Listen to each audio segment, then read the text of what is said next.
ang mga min-make-upan ko ay mga taong buhay. Hindi katulad mo, mga patay. Ano ba, miss? Hindi mo ba ako naririnig? Talagang mas makapal ang asyado nitong isa kong mata. Ganun ba? Oh! Andy? Pwede mo ba kaming tulungan ni Boyong?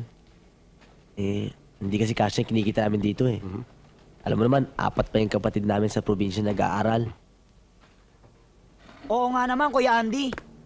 Para naman madagdagan ang mga kita namin. Saan kaya ako pwedeng kumanta? Sa isang nightclub o sa isang beer house? Pambihira ka naman, Boyong. Kung ano pinag-iisip mo eh. Dito lang kikita ka eh. Dito lang? Dito lang kikita na yan? Paano? I can't believe it! I can't believe it! Hoy, okay ka lang? Nalalo ko! Nalalo ko sa Na? loto! Nanalo ka sa loto? Magkano? 1 million pesos! 1 million! 1 million! 1 million! Balato! Lahat chance! Lahat chance! Gagamitin ko sa pagpapaganda! Pagpapaplastic surgery ako! Tol, nabalita mo na ba? Nagpa-plastic surgery na si Kiri! Ay nako, wala rin mangyayari doon, no? Anong malay mo naman, Doggy?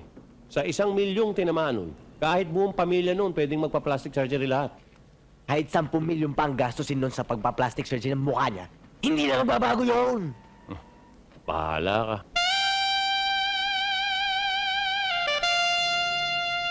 Hi! Hi, doggy! Yes, magpapa-imbalsa mo kayo. Wow.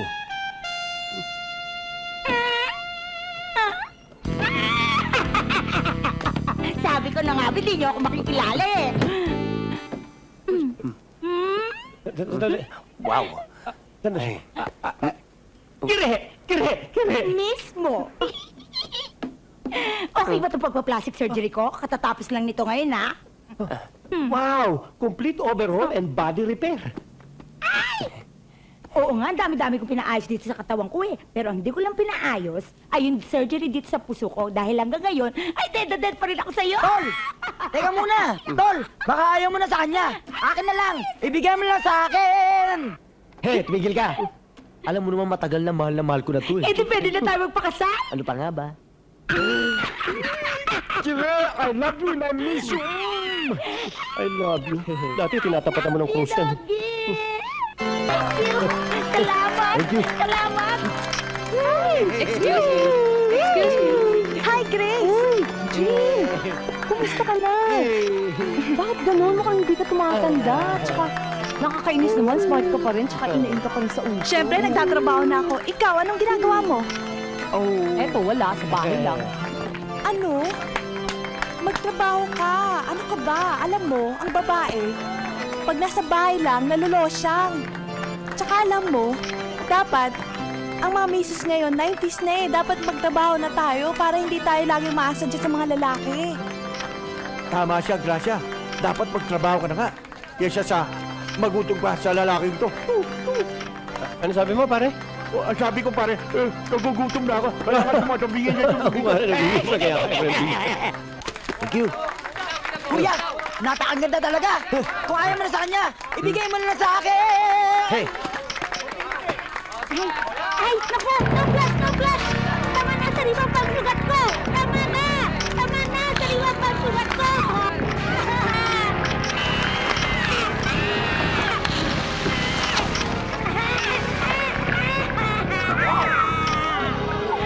Sabi sa inyo, sariwa pa ang sugat eh!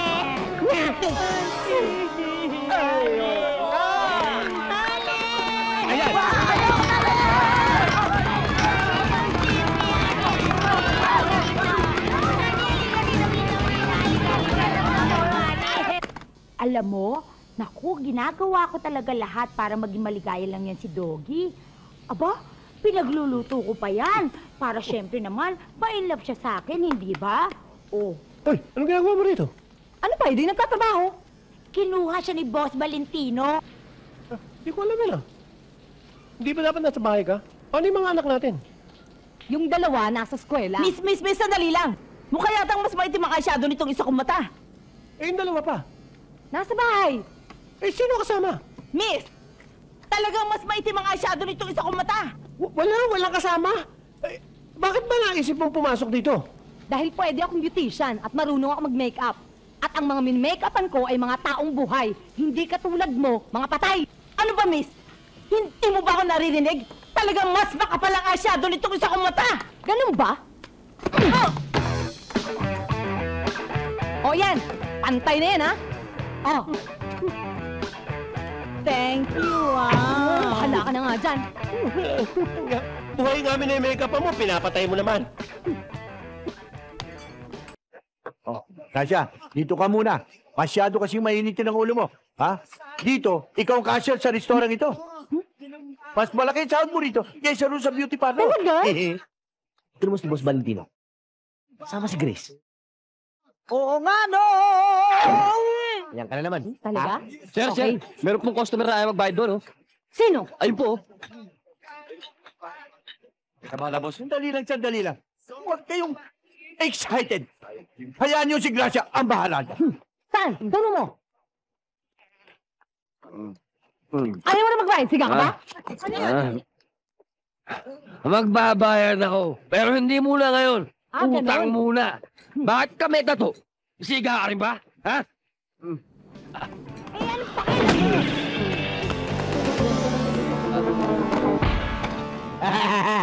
Sa susunod, si Gracia na matigan ko. Hindi na kayo,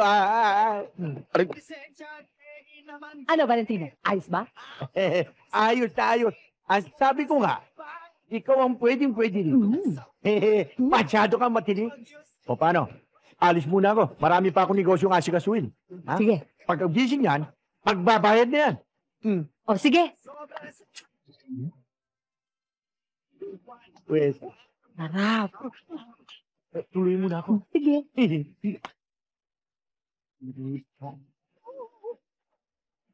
Hoy, pare! Si Andy. Uy! Dogi si Grace. Ayun! Talipandas mong asawa. Ano ibig mo sabihin? Nakita namin kanina hinalikan niya si Boss Valentino. Mukhang may unawaan na. Totoo ba yung sinasabi mo? Hindi lang yun, Andy. Ang galing pala na asawa mo. Ano ibig mo sabihin? Ilang palo lang ng bulalo sa lasing. Tihaya na! Kailangan magkausap kami ni Grace. Madali. Gracia! Bakit? Pinapatawag daw tayo ng principal. May problema. Tungkol saan? Tungkol sa dalawang bata. Dahil ang dalawa ninyong anak ang problema ng eskwelahan ito. Oh, for example, kanina lang, Oh. yang si Barsa, ha, Ito? ay may kinagat na kaeskwela niya. Uli-uli, huwag kang magpapayak ng kaklase mong babae, ha? Anong babae? Lalaki ang pinaiyak niya at sinampal pa. Hindi naman yata ako maniniwala dyan, Mrs. Principal. Anong ibig mong sabihin? Ang ebidensya. Aber, nasaan ang ebidensya nyo? Meron ho. Ito, tingnan nyo. Sariwang-sariwa pa. Ang tapang talaga ng anak ko. Talagang matapang. At yan namang anak ninyo na si Bruce. Ngayon lang, may pinaiyak din kaeskwela niya. Bruce, huwag mo sabihin, babae naman ang pinaiyak mo. Lalaki po. Lalaki, graduating. Malapit nang gumraduate ng elementary? Hindi ho, ng high school. Tingnan niyo ginawa niya sa estudyante ko.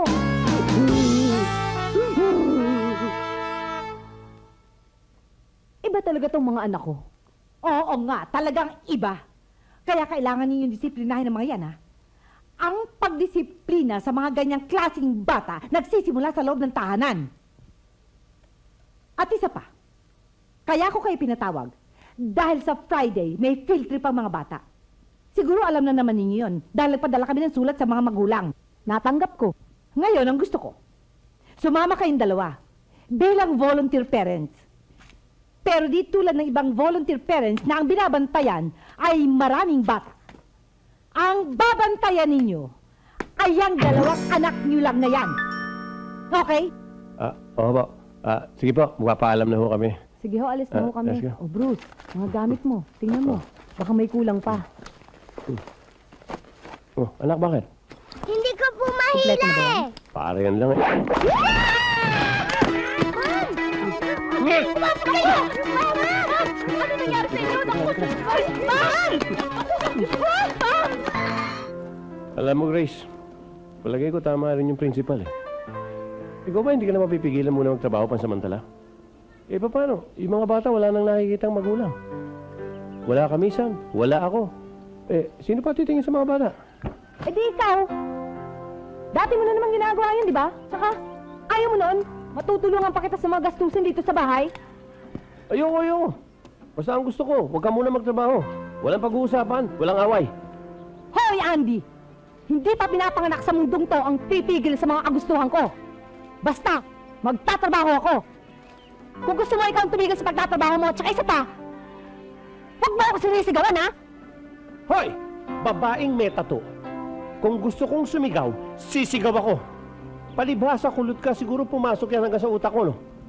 Ang salita ko ang magiging bata sa bahay na to. At saka siguro may gusto ko nung kay Bagote, kaya ganyan. Sobrang kitid ng utak mo. Pati ba naman yung pagmamalasakit ng tao pinaghihinalaan mo? Ikaw, tumigil ka nga dyan sa mga katatakol mo, ha? Nakakaya sa mga kapitbahay natin, oh! Nay, Tay! Huwag na po kayo mag-away. Matulog na lang po tayo. Baka po dumanak ang dugo dito eh. Mga bata, mabuti pa lumabas muna kayo, no? Sige na, mag-uusap lang kami ng nanay mo. Halika na.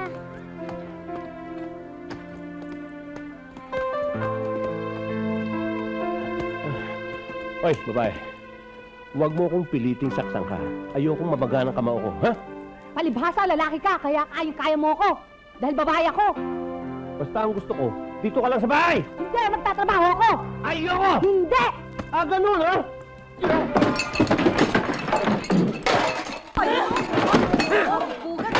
Believe din ako sa tatay. Ang tapang rin pala. Siyempre, lalaki yun.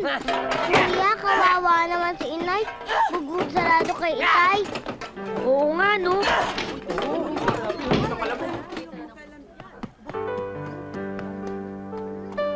Huwag kayong mag-alala mga anak. Babalikan ko kayo. Inay! Inay! Inay! Saan ka pupunta?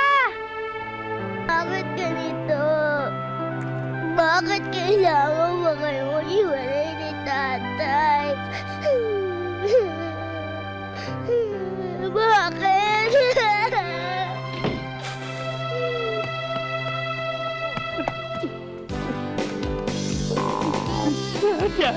Sasha, bumalik ka dito!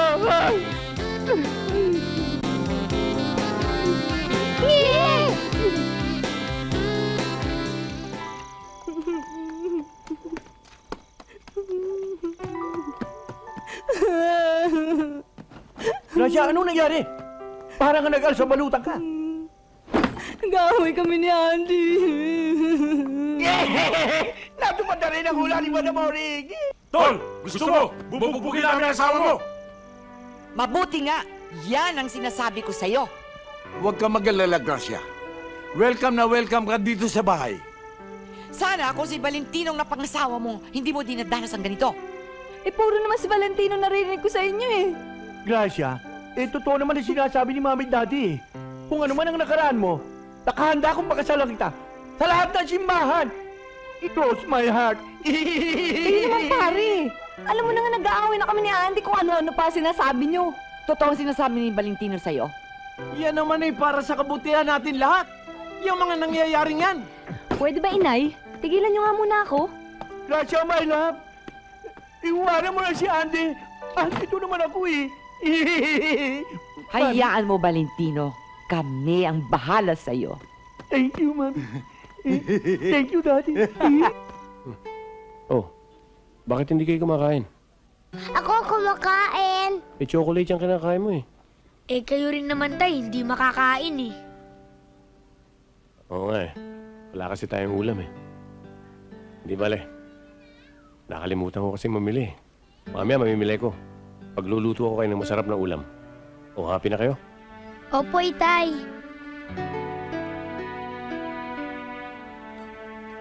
Eh, bakit parang malungkot pa rin kayo? Kasi naman itay eh, hindi naman po kami sanay na wala po si inay. Parang kulang eh. Ano yun? Wala nag-uuto sa inyo. walang nagmumura sa inyo. Hindi kami sanay ng walang ganun eh. Kasi naman, Itay, sundayin mo na sa inay. Kinalulungkot ko mga anak. Hindi ko maibibigay ang gusto niyo. Prinsipyo ang pinag-uusapan dito. Natuto siyang umalis, matuto siyang bumalik. Hindi ba ganun dapat? Ako, hindi ako mag-aabol sa kanya.